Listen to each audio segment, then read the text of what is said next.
All right, Jessica, this is for you. First, you need to decide what pot you're using. This is my small pot. This is my medium pot. That's my big pot. We have this much turkey. So we've got a lot. That means we use the big pot. Sometimes, if I'm using just a chicken, not a turkey, it'll be the medium pot. Or if I just have like bone-in breasts or thigh pieces or something that I've cooked down or used, then the small pot works. Okay, never done this before. First, we're gonna clean out the pot because it's been in the garage. This is actually a canning pot. It was my grandmother's canning pot.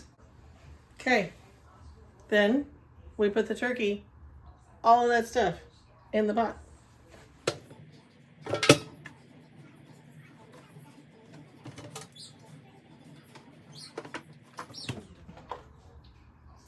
The cats are very excited.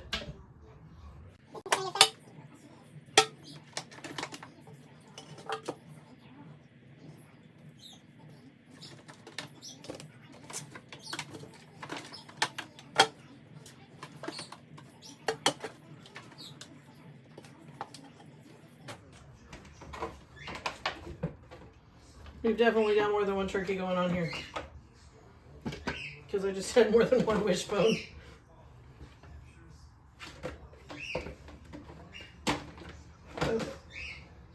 I'm not going to put all those crispy skins in there because we don't need to do that. That's a little bit excessive.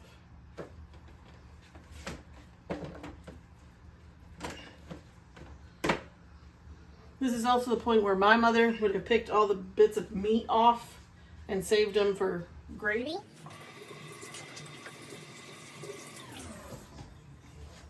Wash your hands.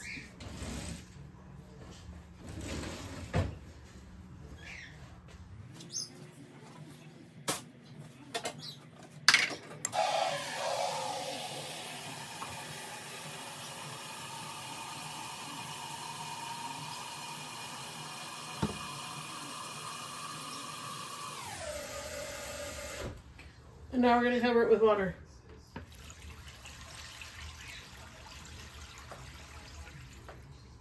I don't know how much it's going to take.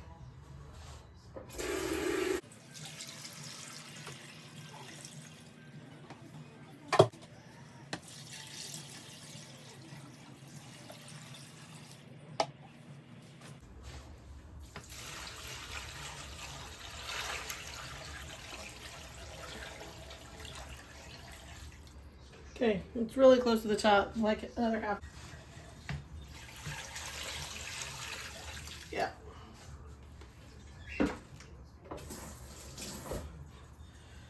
So I'd normally put a lid on, but it's really, really full. And I've got other stuff to put in there, so we're going to turn that on. We'll turn it on high to begin with. And then we're also going to add all this other stuff in. So I'd say mushrooms and celery. You could use onions too if you have those. And carrots. If I have something that's about to go bad, I just save it for when I want to make stock.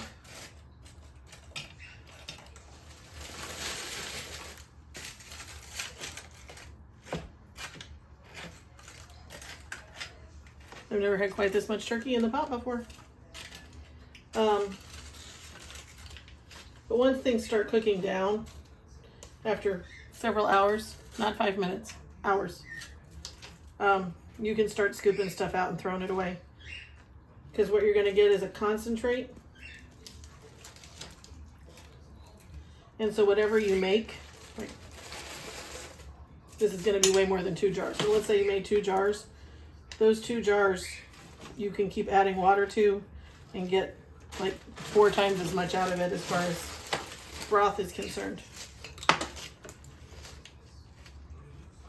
promise I won't put the celery in that just fell on the floor.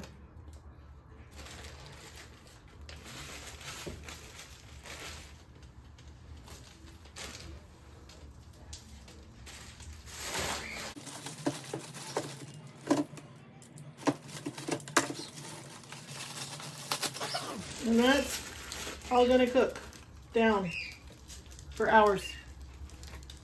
So, okay, so it's been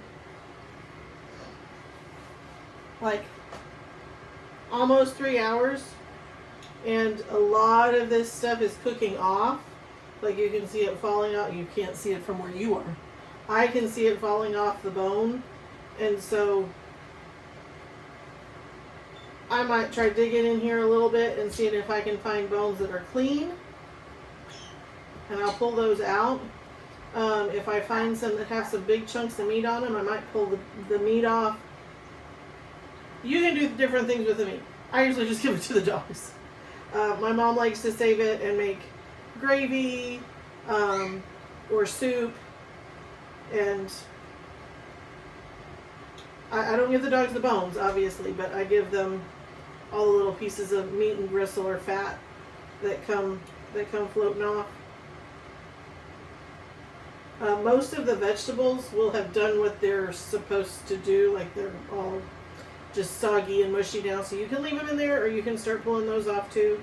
Sometimes this is a really big pot. I don't usually have this much in here, but again, we had more than one turkey carcass. So there's a lot going on.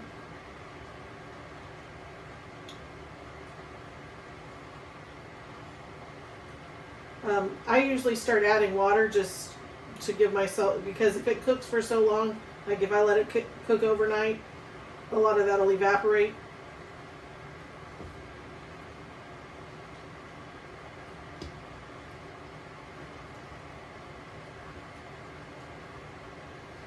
I do have got this thing here.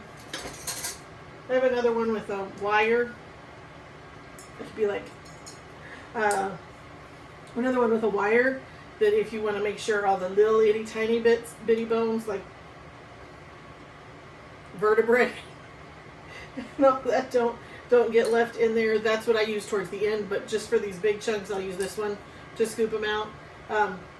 So that's the next step. You just start, once it looks like it's getting a cool color and you can tell that things are starting to fall off the bone just naturally, you can start pulling things out. I'm still going to let this go all the way overnight. I'm not going to worry about getting it into jars tonight. I have to find all my jars and clean them and get them ready, and I'll do that tomorrow. And I probably won't even won't put them in the jars till tomorrow night, so this will probably cook for another 24 hours just on the back burner. I'll just let it simmer on low, and it gets nice and concentrated.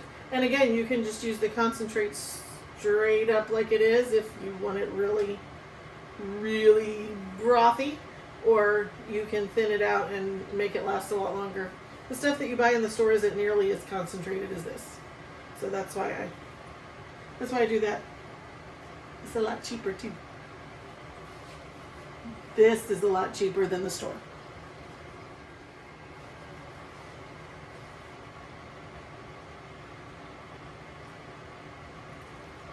I have my small pot.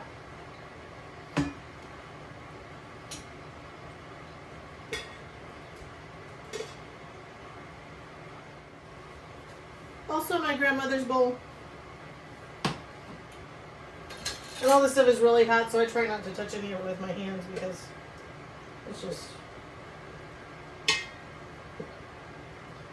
I'm going to put like the carrots and the meat in there. The dogs don't like the celery.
Dogs aren't supposed to eat mushrooms.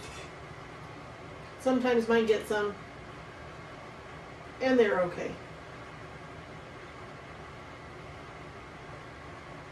But they like the carrots.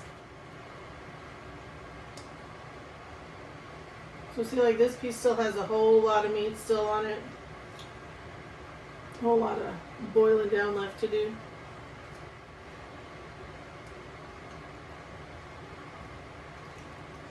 You don't want to add any seasoning yet, because you don't ever really know what it's going to taste like since you already seasoned the turkey. And so you wait till all this stuff is done and then you start adding seasonings in once you pull all that out.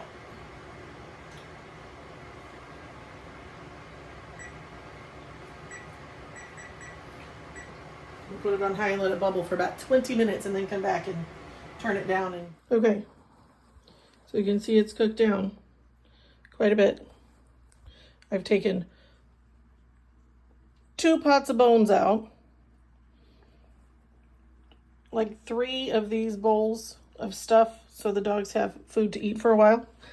And I tasted it and it pretty much just tastes like turkey water, which is what I expected. But like I said, you don't do it. I did have another thing of mushrooms that I just dumped in. This is going to sit overnight and do its thing. So I've got poultry seasoning. I don't think it's actually McCormick's. I think this is something I put together and put in the bottle. So I'm going to put the rest of that in. And then I'm going to put a bunch of salt in, because broth is salty. But also you can add. So you can't take it out, but you can add. I'm going to do that, and then I'm going to add another pitcher full of water in. And then it's just going to simmer overnight. And then in the morning, I'll taste it. And then tomorrow, I'm going to use that other thing that I have like this, but that's mesh, to get all the, there's all these little bits down in the bottom, and I'll get all that out before I put it in jars.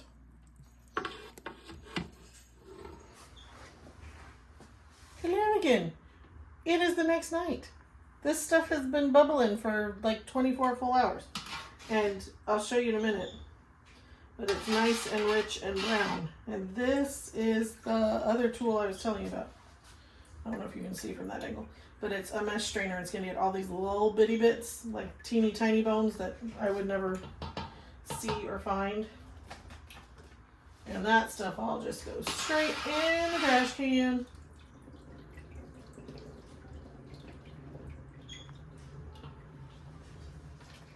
And sometimes it feels like you've got everything out and you keep scooping and scooping until nothing else comes out. We will get to a point where there's just little, like, tiny minuscule bits of meat down in there, and that's okay. But I'm going to make sure we get all the teeny tiny bones out. I also got all my jars that I think I'm going to need, and they are currently in the dishwasher getting sterilized. You don't have to put them in the dishwasher. That's the easiest way to do it. You can just wash them really well. You can stick them in the microwave with some water in them and put them on a couple minutes, and that does the same thing. In a pinch, that's what I do. But I have the time to use the dishwasher tonight. It doesn't have to be the only thing in the dishwasher. You can run your regular dishes too. We've got some soundtrack in the back. Jason's working on basketball music. Okay, I'm coming up with not very much, so I'm going to do maybe one more pass here.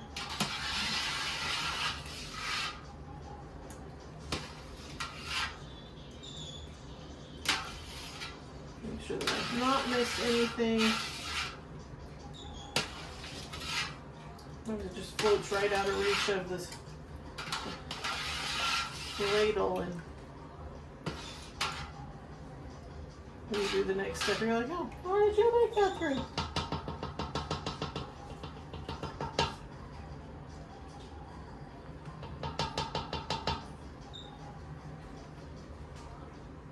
Alright.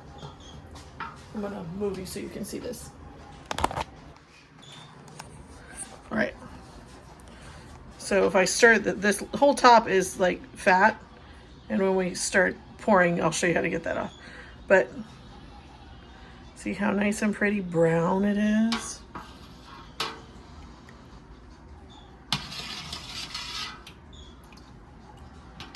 See, like all those little pieces that are still left in there, that's okay. They'll just sit at the bottom of your stuff. Oh, but look, there's one little bone that got stuck on the side. So I'll get rid of that. All right. Okay, so now we're ready to put the stock into the jars. I've got my sterilized jars here. I've got my grease separator here. I've got my lids and my bands ready. So let's see how much we got in this pot.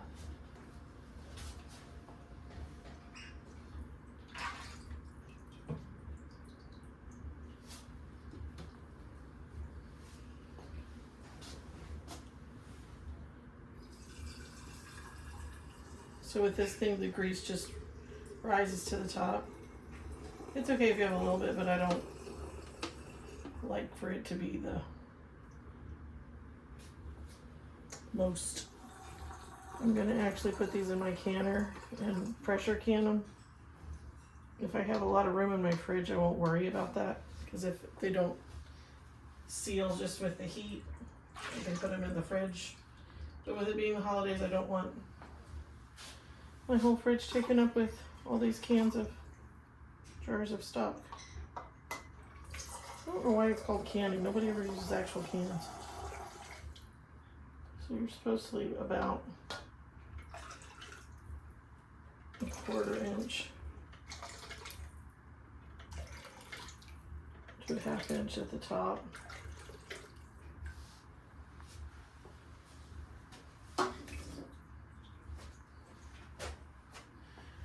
Before I pop the lids on this, we've still got, I've still got twice this amount in the pot over there.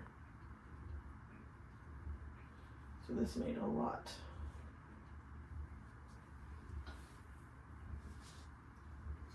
I'm gonna wipe these edges down. Make sure there's nothing splashed up on there to affect the seal.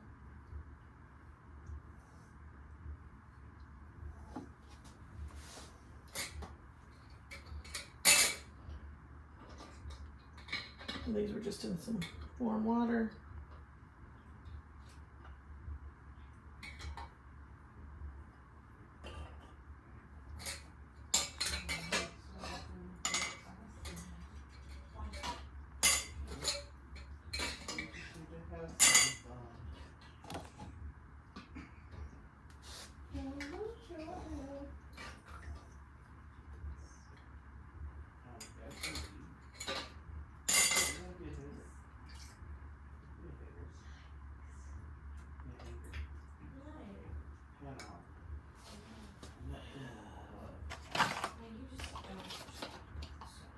These are all wide mouth jars.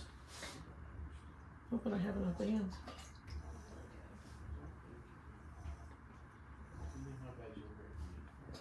Okay. And then when I put them on, so if I was just going to chance it with whether they seal or not, I would have the jars really hot and put the really hot stock in there. You just leave them on the counter, and a lot of times they'll seal just naturally. But we're not going to chance it this time. We're going to actually put it in the pressure cooker.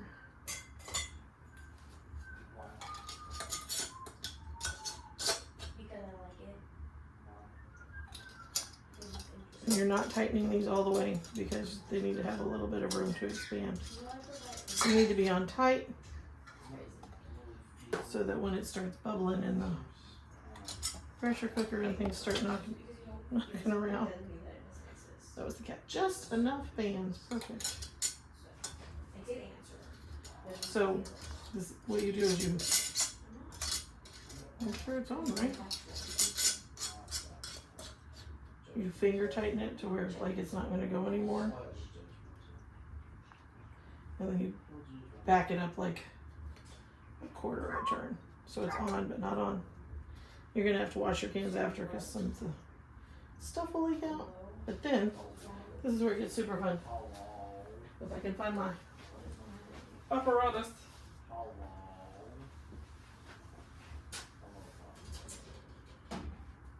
I'm going to turn you a little bit. I don't think you can see me from there.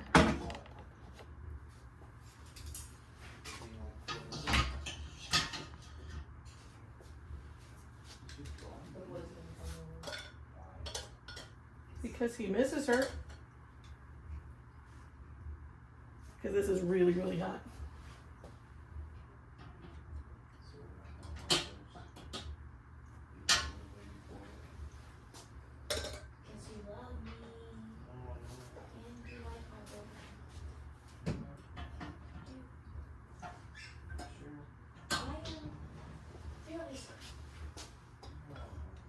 I mean, if it was another person, I think you would be kind of mad.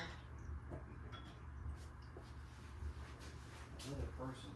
I might take my chances with this big one. Well, it was almost somebody else Because I can. until he like Talking about Mr. Dunn. talking about the person who's both of them. Wow, bro, that's a No, it's not. Who are you talking to? You. I guess I'm not watching Ghost again. We have Matlock and we have Boston Blue. And you love me, I wanted to watch Ghost. but you love me. Well, we have time. I think I'm gonna take my chances with that because I think maybe if I put these in, lower that down. And, no, I'm not. I am gonna put this one in because I'm gonna put it in the middle.